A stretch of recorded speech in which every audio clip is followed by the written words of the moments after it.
What's up, guys? Welcome back to another episode of On Target or Hawkeye in Review. Welcome to Project Potter. My name is Kyle, guys, your host. And if you guys have not seen the series before, we're going through every episode of Hawkeye, reviewing them. These are quick reviews, guys. I've been lukewarm about the first two episodes, guys. I can say that changes for this one, thankfully. So thanks for checking out the channel, guys. If you do like the content, please consider liking, commenting, subscribing.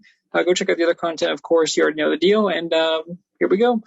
Okay, guys, so episode 3 feels like a whole different show. I mean, it seems like the production value was just like through the roof for this one. I didn't like the pilot episode really. I liked last week's a little bit more, but I did mention, guys, that like I'm not crazy about the show.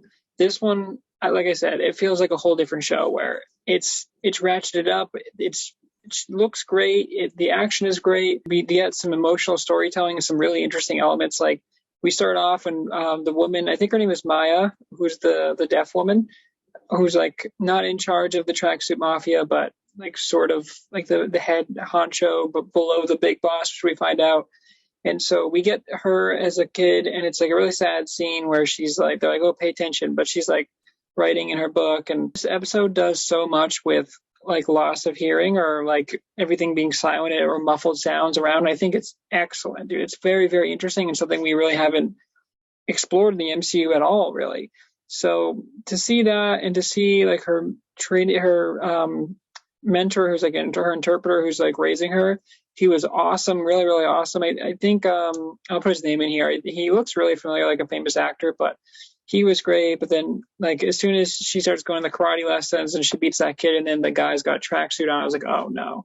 And so we knew something bad was going to happen. One day we go to present day and Maya shows up, and then Ronan is just slaughtering everyone in there, just like absolutely taking Tracksuit Mafia to town. I love when the MCU messes with our expectations or flips it upside down, where it puts us in the shoes of the villains, and it's really like they're just people just like us, except they're like we're seeing the bad side of Ronan, or like we're seeing the destructive side of Ronan where it's affecting other people. And so this is like just a normal girl who like grew up wanting to do good, but then now she hates Ronan, wants to kill Ronan because Ronan just went nuts on her whole family. We finally get like Hawkeye as Hawkeye, like amazing action sequences where he goes and chases Maya because he like rubs his duct tape off on the back and then like escapes, and they all go after him.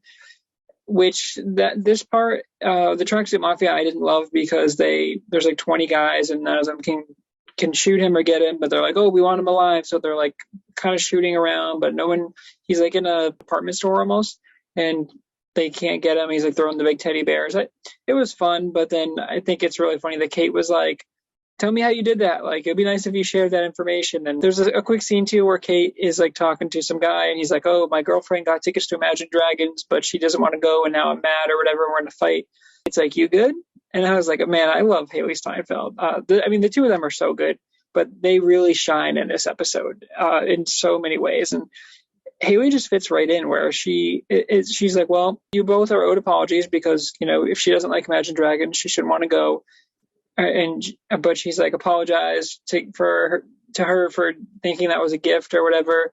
It's a funny bit, but she's like, see, communication, compassion. She's like hinting at Clint, like, hey, we should communicate more.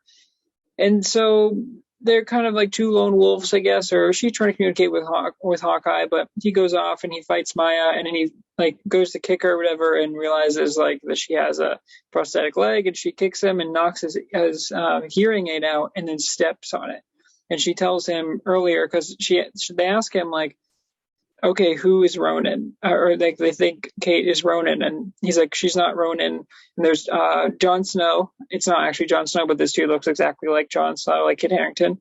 So I'm just gonna call him Jon Snow. Jon Snow is the interpreter. He comes over, and he's like, it's really cool because Renner is talking to the interpreter who's relaying the information to Maya, and he's like, yo, she's not Ronan, it was a misunderstanding. And they're like, well, why'd you take the suit then? And it's like this whole big thing. And then Renner is saying like, look, Ronan's not back, those are just rumors, Ronan is dead. And she's like, how can you be so sure? She's like, because I was there. And they're like, okay, well, who killed Ronan? And he says Black Widow. And I was like, oof, dude, like that hit home for me. That's all awesome stuff, guys.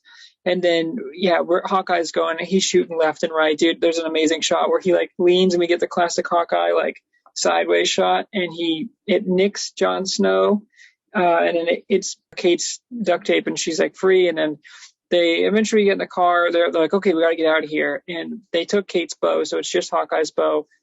And there's a beautiful charger, and she's like, oh my god, let's take this one. He's like, no. He's like, we are not breaking into a 72 Charger or whatever. And so they get another car over there and they hotwire it, and we get all these awesome scenes where like he can't hear, like Hawkeye cannot hear anything. So they get in this car chase where she's like, oh, she still has my bow, and he's like, it's okay, I have these, and she's like, oh my god, he's like, you gotta be careful, these are not regular arrows, and she's like, trick arrows? And he's like, yeah. He's like, oh, okay, you can't use this one, and not this one, and not this one. And he's like driving at the same time, and it's just really funny because like Hawkeye was like, yo, you're gonna drive, because he was gonna shoot, and now he's like, oh no, I like their tracksuit mafia is coming at them, so they have to like scramble, and then he ends up driving. And so we get an awesome shot where she like lines up outside the car, and she's just like shooting these different arrows, and it's so cool because there's like one with purple goo that goes up on the windshield. It's like a slime thing, and they're like, oh, what is this? And they can't see. There's one that shoots out like a whole bunch of wires, and they go through like a Christmas tree shop, and again, they're like heavy on the Christmas theme, which I love. And then it like pulls all the trees together, and she's like, what was that one for? And she shoots one, there's a plunger.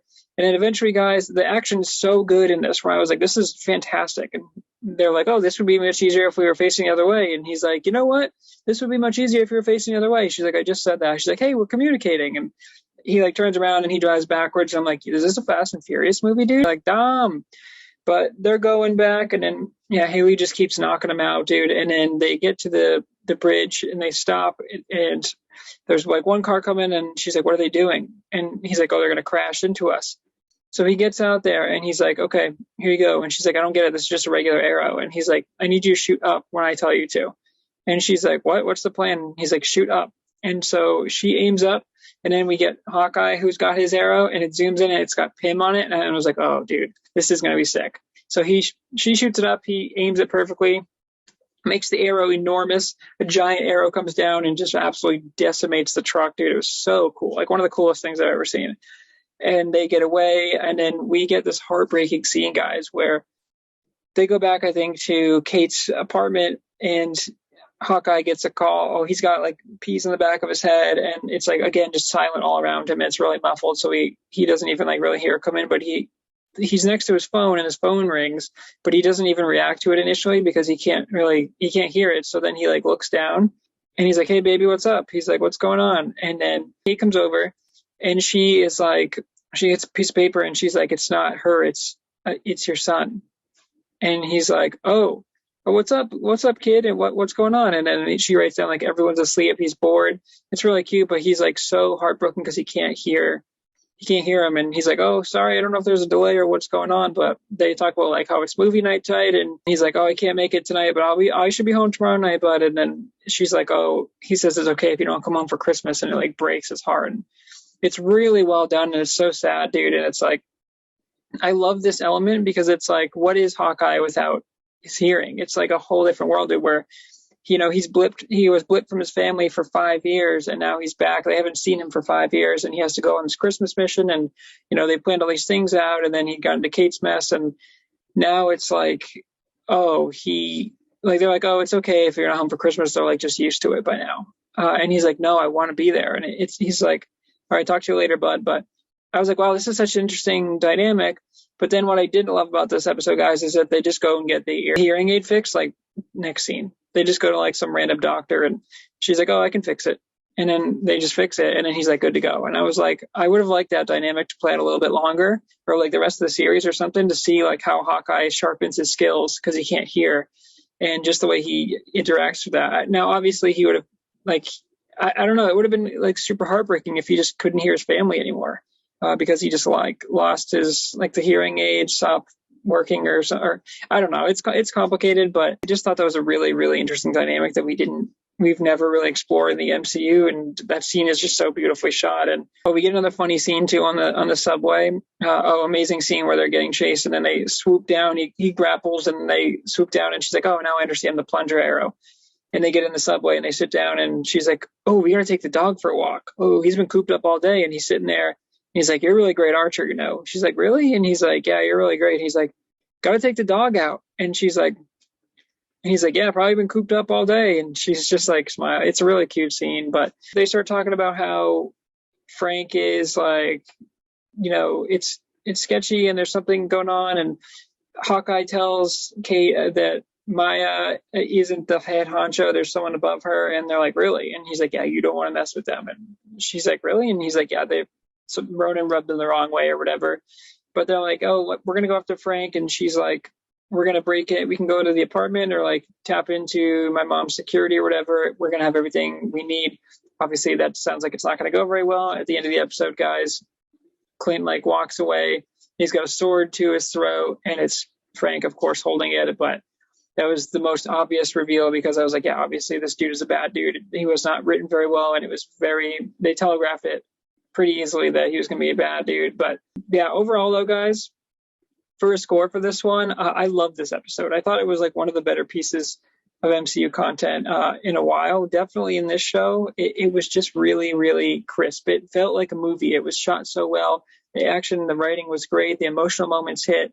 And I was just like, well, I was like tearing up during the scene where his kid calls and he doesn't even know it's his kid because he can't hear the voice. And when Clint says, "It's so good to hear you. I'm so glad to hear your voice, buddy." And he's faking it and he can't hear the voice. It's like, oh, it's so sad, dude. And it's like, that's why I thought they would like keep him, like for some reason they couldn't get another hearing aid or they couldn't fix it or something. I thought they would keep that on, but then I was kind of disappointed that they just fixed it. But overall, guys, this is a 9-3. This is a great episode. I really, really enjoyed this. It's making me a lot more excited now for the rest of the series, where the first two episodes, I was like, I don't know, this is like middle tier. I still don't know if I'm interested to see if this is like an outlier or if the rest of the series is just going to keep ramping up and then if there's like a big twist or something. But I hope we get the remaining episodes closer to this episode rather than the first two. But usually with these shows, even with Disney Plus shows, even with all the revenue and the pull that they have, we usually get one or two like excellent episodes, and then you can see like that's where the budget went. And because they did so much in this episode, I wouldn't be surprised if we're back towards more of the middling episodes next. Kind of see what happens, guys. That's another episode, another week. Thanks for checking out the channel, guys. I've been your host, Kyle, and until next week, guys, peace.